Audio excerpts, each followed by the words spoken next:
I am Karen WIlliamson Johnson, and my treatise is entitled Teachers' Perceptions on the Challenges of Collaboration with ESL and CBI. Now, CBI means Content-Based Instruction, and in the course of the day, it is difficult to have content teachers and ESL teachers collaborate together for professional learning centers. My study attempts to bring all teachers together and define the best ways to educate English language learners. The United States has realized an overall increase in the number of English language learners in the recent decades. Precisely, such an overall increase has in part been realized because of the overwhelming number of immigrant learners.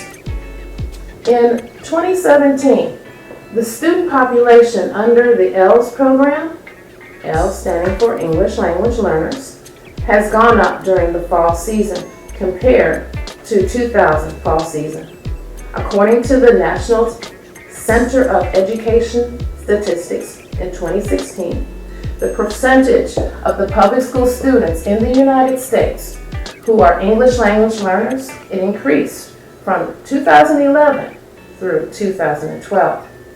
Now, this was approximately 10% higher than the 2002 to 2003 statistics, which approximated to 4 million students within the United States. What is more, the population of the students partaking in the ESL program, or English Language Learner Program, is consistently rising within the United States. This according to Short 2017. So in America, an estimated 25% of all children born to immigrant households where language is not regarded as a native language, Mather 2009. These researchers posited that the content-based instruction refers to a robust and elaborate learning strategy that does not only focus on the English language, but also emphasizes on the fundamental content relayed through the language.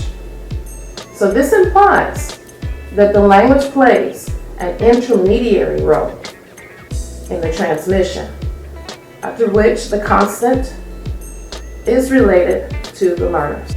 In addition to the empirical approach, theoretical underpinnings have supported the reliance on content-based instruction.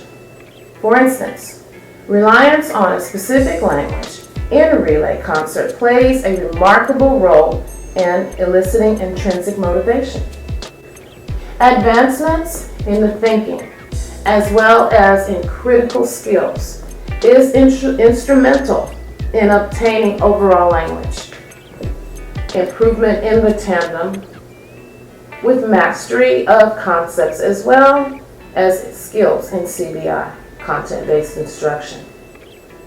So while there are numerous aspects that can be considered as content, the most instrumental imperative is the specific details and information that are instruction related and related to learners within an academic environment. The social aspect of diversity with English language learners, ELS, is rapidly growing. It's growing to the extent of permeating clauses beyond the financial world. Major educational institutions have been forced to adapt to these demands by encouraging the accommodation of English language learners.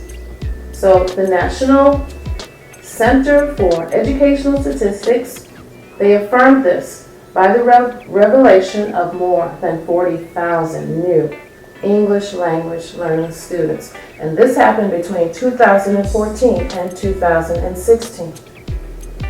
So, while this might be indicative of the whole American population, the United States encompasses a high number of L's. Thus, the number of English language learners or ESL students enrolling for the English classes can be hence asserted to the rising American secondary schools. The English language levels are categorized as beginning, intermediate, and advanced. Also advanced high. It's important to place English learners L's because those students who are deemed to be within the beginning and intermediate levels of English language learning, they're placed into those ESL classes. Now, the rest of the students whose English language levels have been deemed to be advanced and advanced high, they're placed in what is known as the sheltered classroom.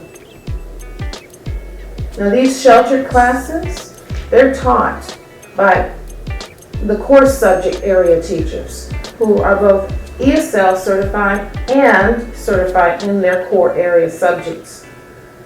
This would include areas such as math, reading, science, and social studies. So the concept of the sheltered classroom issues along with CBI, Content-Based Instruction.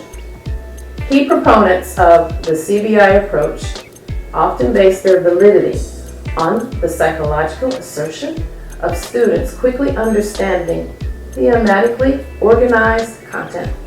Now, while this assertion might advocate and further affirm the use of CBI in effectively understanding the language, it fails to evidence influence on the overall academic potential of the student.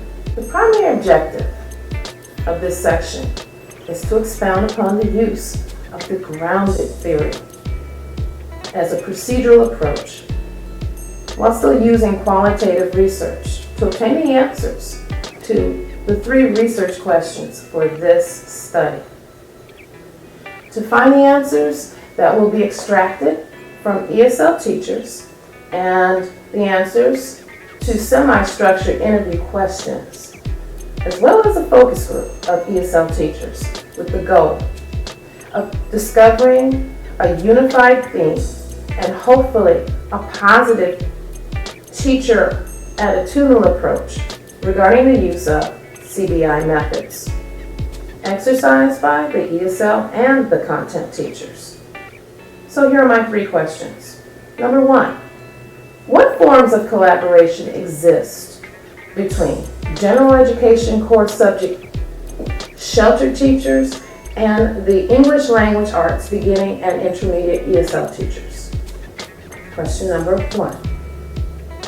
Question number 2, in what ways does the teacher survey and semi-structured interview questions represent a unified team and positive attitude toward the use of CBI methods? And the final question of this research study, to what extent will the qualitative data support the qualitative findings to suggest that there is a relationship between CBI methods and student academic achievement? The grounded theory approach originates from sociology. According to Corbin and Strauss, 2007, the intent of a grounded theory study is to move beyond description and to generate or discover a theory, a unified theoretical explanation for a process or an action.